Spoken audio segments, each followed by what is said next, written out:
윤석열 전 총장과 관련된 여러 가지 의혹을 정리한 문건이 있다. 이런 얘기 많이 나왔었습니다만 이번에 엑스파일이라고 불리우는 이 문건은 야권 인사 장선철, 저희가 어제도 출연했던 이 공관과 논쟁 정책센터 소장은 야권 인사입니다. 그런데 내가 그 내용 봤는데 정말 심각하다. 지지를 철회하겠다. 방어하기 어렵다. 이런 얘기를 한 만큼 그 내용이 과연 무엇인지 뭐가 있는 게 아니냐. 이런 의혹들이 지금 많이 나오고 있는 중입니다. 그야말로 지금 전국을 뒤흔들고 있는 중인데 그렇다면 윤 전 총장과 관련된 여러 의혹 또 여기에 대한 수사가 진행되고 있는 부분들이 있습니다. 어디까지 지금 되고 있는지 오늘은 이를 짚어볼까 합니다. 경찰과 검찰, 공수처에서 들여다보고 있는 내용이 있는데 먼저 경찰과 검찰이 보고 있는 내용은 이렇습니다. 배우자의 그 미술 전시사지요. 코바나가 기업들로부터 협찬금을 불법 수수했다라는 의혹 지금 검찰에서 들여다보고 있고요. 배우자와 처가에 도이치모터스 주가 조작 관련 건이 있습니다. 그리고 본인의 측근 윤대진 검사장의 친형이 세무서장으로 있을 당시 뇌물을 받았다라는 그 사건을 무마하려고 했다라는 그런 의혹, 이렇게 세 가지에 관련돼 검찰이 지금 들여다보고 있는 중이고요. 검찰과 경찰이 함께 진행하고 있는 내용도 있습니다. 장모가 납골당 사업과 관련해 양주에 있는 추모공원이라고 하는데 이것을 편취했다는 의혹, 지금 불기소 결론이 내려졌다가 보완 수사를 벌이고 있는 중이라고 합니다. 어떻게 진행돼 가고 있는지 두 분께 각각 여쭤보도록 하겠습니다. 여기서 보여드린 의혹 가운데 대부분은 사실은 2년 전 이 검찰총장 인사청문회 과정에서 제기가 됐었는데 이른바 결정적 한 방은 없었습니다. 그런데 오늘 아침에 단독 보도 형식으로 나왔는데 도이치모터스 주가 조작과 관련해 배우자만 관련된 것으로 알았었는데 지금 장모까지 관여한 정황이 검찰발로 확인이 됐다라는 식의 기사가 나오기도 했습니다. 이 부분은 어디까지 진행이 되는지 궁금한데 한편으로는 이런 생각도 듭니다. 검찰이 어떤 결론을 내리든 기소를 한다면 이거 야권 인사를 탄압하는 게 아니냐. 만약에 기소하지 않는다면 제대로 수사하는 게 맞느냐. 봐주기 수사 아니냐. 지금 여러 가지 얘기가 나올 수밖에 없는 대목인데 변호사님 어떻게 보십니까? 논란이 나올 수밖에 없죠. 일단은 그동안 검찰이 현 정권에 찬성하는 쪽이든 반대하는 지지하는 쪽이든 아니든 간에 검찰이 정치적으로 제대로 하고 있는지에 대한 의혹도 계속 있었고, 그 다음에 이것이 지금 정치적으로 윤석열 전 총장이 지금 그 지지율 1위이기 때문에 네. 가장 가능성이 높은 사람이라서 어떤 식으로 결과가 나오든 정치권에서는 정치적으로 해석할 수밖에 없을 거예요. 근데 이제 수사하는 수사기관 입장에서는 원칙에 따라서 네. 빨리 진행할 수밖에 없고, 그리고 정치적으로 논란이 있을 수밖에 없다는 걸 인정하고 진행할 수밖에 없을 것 같고요. 다만 한 가지 제가 걱정이 되는 건 어떤 거냐면 네. 그동안에 수사 관행이나 이런 것들 중에서 계속 문제가 됐던 것들이 그 피의 사실 공표 문제였거든요. 그러니까 수사 진행 상황이나 이런 것들을 잘못 공개할 경우에는 정치적으로 크게 영향을 줄 수가 있어서 이 점에 있어서 주의하면서 진행하는 게 필요하지 않을까 이런 생각이 듭니다. 그럼 오늘 나온 단독 보도 같은 경우에는 검찰에서 새어나온 것으로 보이는데 이런 것들은 어떻게 봐야 사실 될까요? 개인적으로 이 부분도 네. 조금 적절하진 않았다고 생각을 합니다. 네. 그러니까 이게 사실 그 전에도 수사 과정에서 계속 피의 사실 공표가 정치권에서 큰 문제가 됐으니까요. 네. 그래서 이것만 가지고 사실 결과가 어떻게 될지 수사 결과를 예측할 수가 없기 때문에 이런 것들을 공개하는 과정이 좀 투명해져야 될 필요가 있고 네. 신중할 필요가 있다는 생각이 듭니다. 한 가지만 더 여쭤보면 사실은 이 수사는 시작된 지 몇 달이 훨씬 넘어간 내용인데 왜 이렇게 결론이 빨리 나오질 않습니까? 사실 내부적으로 어떻게 진행되는지 알기는 좀 어렵지만 네. 아무래도 사실 관할 문제도 있을 거고요. 네. 그다음에 수사나 이런 것들이 진행하는 것이 검찰이나 아니면 공수처나 이런 수사기관들이 부담을 느낄 수밖에 없거든요. 네. 그래서 신중하게 진행할 수밖에 없지 않았을까 싶은 생각은 드는데 이미 시간이 많이 지났기 때문에 네. 이제는 신속하게 진행되지 않을까 이렇게 기대를 해봅니다. 알겠습니다. 그리고 장모 관련 여러 가지 의혹이 또 많이 제기되고 있는 가운데 사실 장모 관련해서 상당히 액수라든가 이런 것들이 상당히 큽니다. 납골당 관련된 내용은 수천억 원 규모로 지금 알려져 있고 말씀드린 대로 검찰과 경찰이 보완 수사를 진행하고 있는 중인데 검찰이 결론을 낸 사건도 있습니다. 다음 달 2일에 1심 선고가 예정돼 있는 요양급여 부정수급 사건이 있기도 하고요. 이것 말고도 통장 잔고증명서 위조 사건도 지금 여러 가지 수사 내지 여러 가지 재판이 진행 중인 내용 등등이 있습니다. 이런 사안들은 어떻게 봐야 되는지 궁금한데 한 가지 또 문제 제기를 하시는 분들도 계십니다. 장모가 잘못한 거지 윤 전 총장이 개입됐는지 여부는 별도로 봐야 된다. 이런 말씀하시는 분들도 계시는데 변호사님 정리를 좀 해주십시오. 그렇습니다. 실제로 지금 얘기하고 있는 그 장모의 추모공 납골단 사건 같은 경우에는 제가 알기로 2003년경에 있었던 굉장히 오래된 사건이고 또 하나 지금 얘기하고 있는 그 이른바 파주에 있는 요양병원 불법 개설 및 그로 인한 그 요양급여를 그 부당하게 받았다라고 하는 그 사건 같은 경우에는 2013년부터 있었던 사건입니다. 그런데 그 사실관계를 확인한 거 보면은 지금 윤 전 총장이 연세는 지금 많습니다. 1960년생이니까 거의 지금 한 61세 정도 되시는데 결혼을 2012년 3월에 하셨습니다. 네.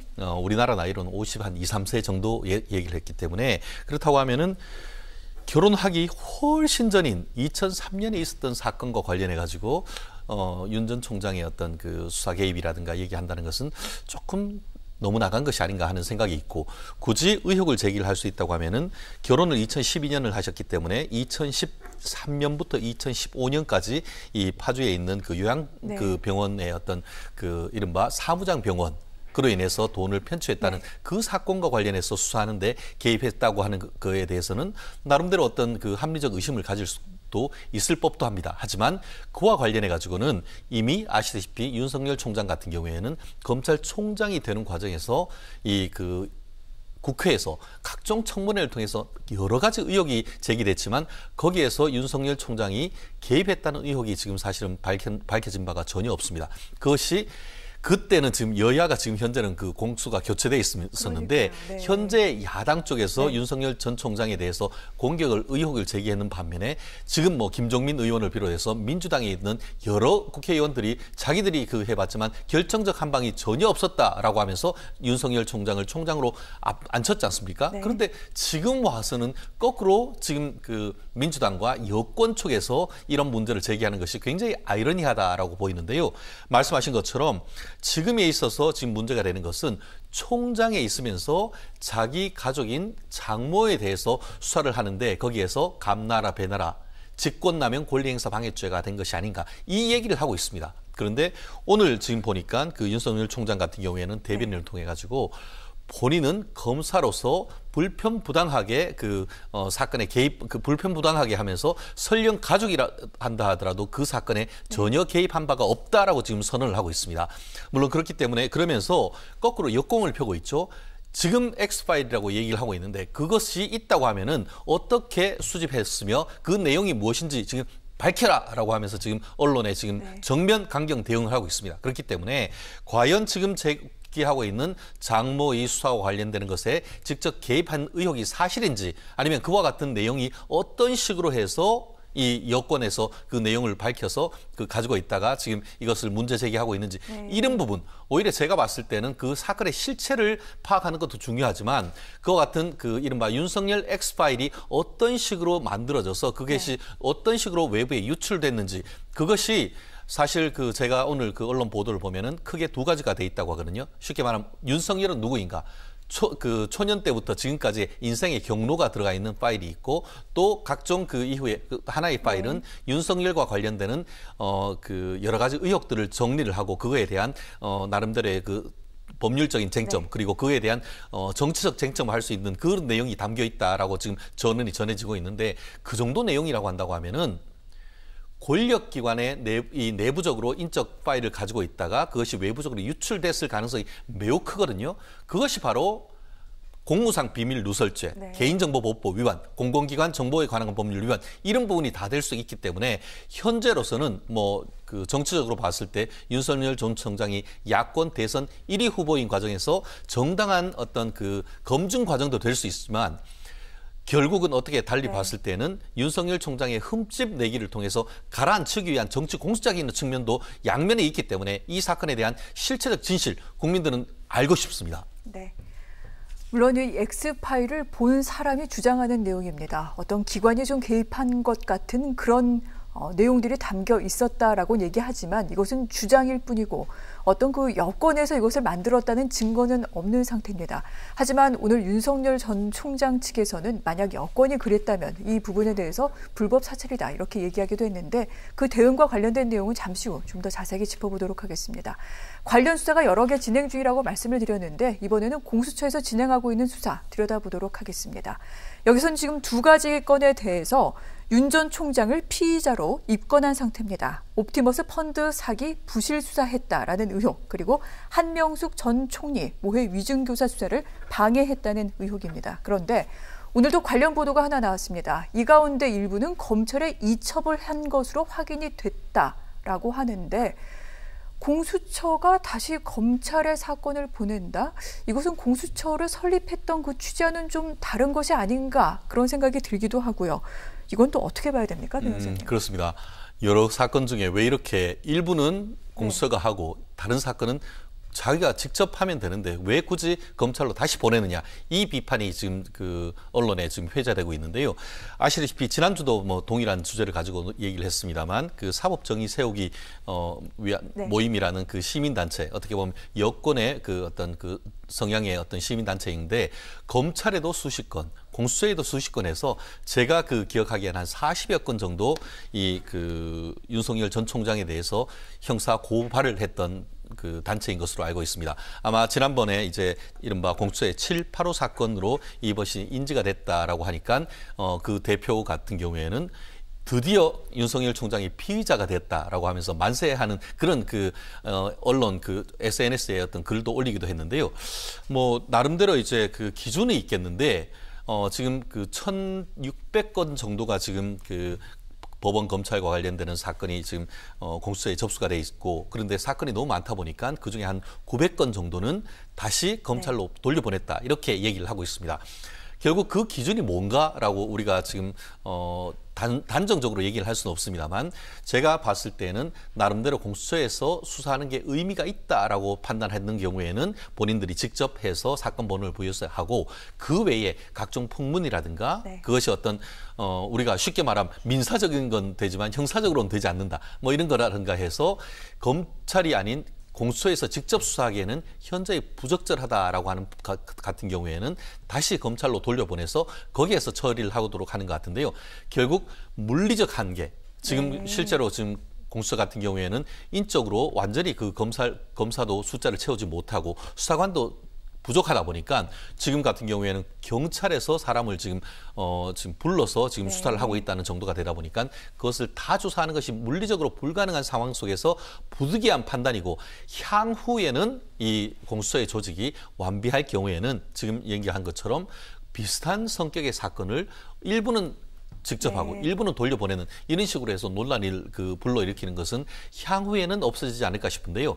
그럼에도 불구하고 그만큼 공수처가 정치적인 어떤 그 수사를 맡을 수밖에 없어서 어떤 거를 사건을 인지해서 번호를 부여하느냐 마느냐에 따라서 이게 그 9시 뉴스에 나오고 말고 이 정도가 되다 보니까 이 공수처로서도 정말 하나하나 행보가 조심스러운 그런 상황인 것 같습니다.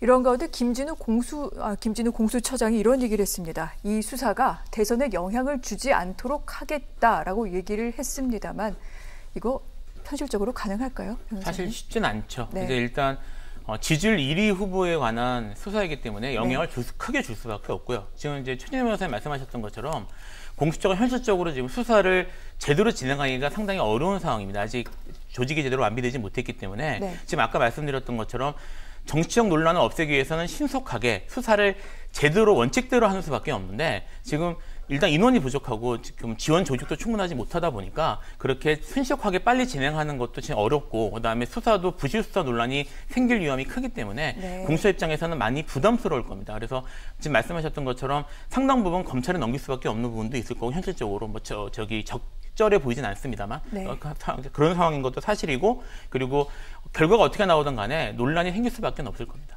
그렇군요.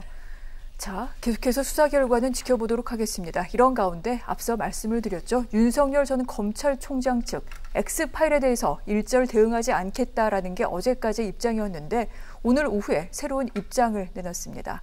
이런 얘기를 했습니다. 출처 불명 괴문서로 정치 공작하지 말고 진실이라면 내용과 근거와 출처를 공개하기 바란다라고 얘기를 하면서 실제로 공기관과 집권당에서 개입해 작성이 됐다면 명백한 불법 사찰이다 이렇게 얘기하기도 했습니다. 왜 하루 만에 이렇게 입장을 바꿨을까요? 아울러 대선 출마 선언문 지금 한창 작성 중이라고 하는데 여기에 담고 있는 내용으로 이번 엑스파일 논란을 좀 넘어설 수 있을까요? 변호사님 어떻게 보십니까? 사실 이걸로는 좀 부족할 거고요. 왜냐하면 지금 엑스파일 논란이라는 게 아마 연설 이제 출마 선언문에는 이제 윤석열 전 총장이 생각하는 정치적 비전이나 아니면 정치관 같은 게 담길 텐데 지금 논란은 뭐 그런 정치적인 그런 것들에 대한 것이 아니라 일종의 이제 그 루머 또는 이제 뭐 논란 이런 것들에 관한 것이어서 이걸로 넘기는 어려울 것 같은데 다만 이런 생각은 좀 있습니다. 이게 물론 이제 그 엑스파일의 내용이 공개가 되고 그래서 그 공개된 내용들이 상당히 신빙성이 있는 경우에는 검증을 거쳐야 될 문제지만 현재 지금 엑스파일이라고 불리는 그 파일의 내용 자체가 지금 확인이 안 된 상태이기 때문에 이걸 가지고 계속 이렇게 저렇게 루머가 재생산한 식으로 가는 거는 이걸 윤석열 전 총장을 지지하냐 아니냐를 떠나서 정치적으로 적절하지 않은 것처럼 보이거든요. 그래서 이 부분에 대해서는 사실 언론이나 아니면 정치권에서도 확인이 안 된 상태에서 이거를 너무 정치적으로 이렇게 공격하는 수단으로 삼는 건 적절하지 않은 게 아닌가 이런 생각은 좀 듭니다. 네, 저희 언론에 대해서도 한 말씀 하셨는데 그래도 한 가지만 더 끝으로 좀 여쭤보도록 하겠습니다. 국민의힘 입장이 좀 애매모호한 것 같습니다. 뭐 일단 방언하지만 그렇다고 적극적으로 나서는 것 같지도 않은데 진심은 뭘까요? 그렇습니다. 지금 그 장성철 소장 엑스파일이 내용을 확인하고 그거에 대해서 이제 뭐 과연 후보로서 버틸 수 있을까 뭐 이런 거에 대한 의문을 제기를 했고 그러면서 이제 그것을 파일을 전달해주기 위해서 이준석 그 국민의힘 대표에게 전화를 했었는데 전화를 안 받고 나중에 전화를 주나 했는데도 전화가 없었다 이런 식으로 지금 그 언론에 얘기를 하고 있는데요. 지금 그 말씀하신 것처럼 아직까지 국민의힘 입장에서는 윤석열 총장이 잠재적으로 입당을 한다 할 가능성이 있다고 하지만 아직까지 국민의힘의 소속이 아닙니다. 그러다 보니까 거기에 감나라 배나라 하기에 힘든 점은 없진 않습니다. 다만 그럼에도 불구하고 적극적으로 이와 같은 것에 대해서 엄호를 하거나 아니면은 이 민주당 쪽에 대해서 어떤 그 각을 세우기보다는 아직까지는 조금 더 어떤 약간 그 보면 제3자적 시각에서 이 부분을 보고 있는 듯해서 이 부분에 대해서 왜 그럴까 하는 의문이 어쨌든 남아 있는데요. 어쨌든 그럼에도 불구하고 지금 여권에서도 이 부분에 대해서 너무나 뜨거워서 그런지 얘기는 하면서도 구체적으로 전혀 얘기를 못 합니다. 분명히 여당이건 야당이건 파일을 가지고 있는 분들이 분명히 있을 겁니다. 그런데 지금 그 예를 들어서 민주당의 그 송영일 대표 같은 경우에는 그 윤석열 총장의 파일이 차곡차곡 쌓이고 있다라고 했고 지금 추미애 전 장관은 지금 대통령 선거에 출마하겠다라고 하면서 내가 나오면은 꽁 잡는 게 매다라고 하면서 윤석열 총장의 어떤 비리 같은 것들을 다 폭로해서 금방 어떻게 보면 낙마시킬 수 있을 듯한 그런 그 얘기를 하고 있는데요. 만약에 그렇게 되면 어떻게 되겠죠? 인사 파일이나 업무 중에 취득한 내용을 그대로 밝히면 그것 자체가 공무상 비밀 누설죄, 개인정보보호법 위반 이런 부분들이 바로 될 수가 있습니다. 그러다 보니까 말은 그렇게 해서 정치 공작을 하면서 실체적 내용에 대해서는 한마디도 지금 하지 않고 있는 그런 상황이다. 그러다 보니까 윤석열 총장 측 같은 경우에는 그 내용이 뭐고 근거가 뭐고 더불어서 제일 마지막에 얘기한 것처럼 집권당 정부에서 나온 듯한 얘기를 하고 있는데 그것은 명백한 불법 사찰이다 이렇게 얘기했는데요. 사실 그분과 관련해서는 올 초였습니까? 검찰의 공판부가 법원에 있던 판사들의 어떤 재판에 들어가 봤더니만 그분이 판사가 어떻게 재판을 운영한다 하는 그런 내용을 차곡차곡 모아내는 그 내용에 대해서 민주당은 뭐라고 했죠? 불법 사찰이라고 했습니다. 그 정도가 풍문을 모아서 불법 사찰이라고 했다고 하면은 그 인사 파일에 해당하는 내용 정도 같은 것들을 가지고 와서 외부적으로 유출하면은 그것이 바로 불법 사찰이 되는 겁니다. 그렇기 때문에 과연 이것이 어떻게 될지에 대해서는 정말 한번 두고 봐야 될 것 같습니다. 그렇군요.